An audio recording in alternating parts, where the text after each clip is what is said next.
And Jacob blessed Pharaoh and went out from before Pharaoh. And I think, frankly, that he's arrived here. Here's an opportunity for him to boast, and he certainly doesn't take advantage of it.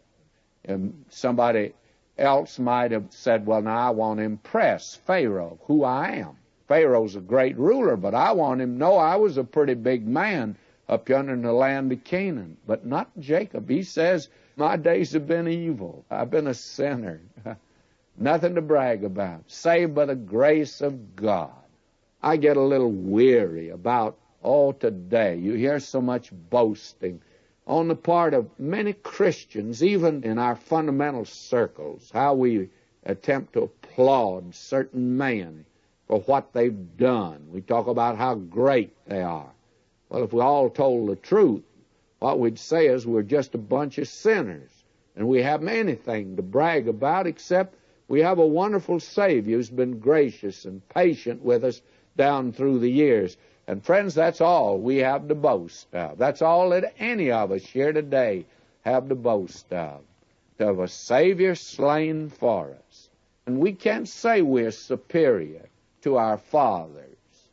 I remember years ago, a friend of mine, he's a seminary professor, he was telling me, because I think every boy, and I guess girl, goes through this period of life in your teens, you're sort of ashamed of your parents. They're just not hip, They're not up to it.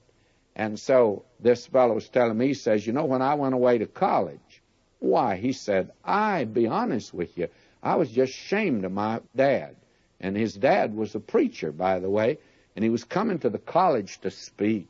And he said, I pretended I was sick.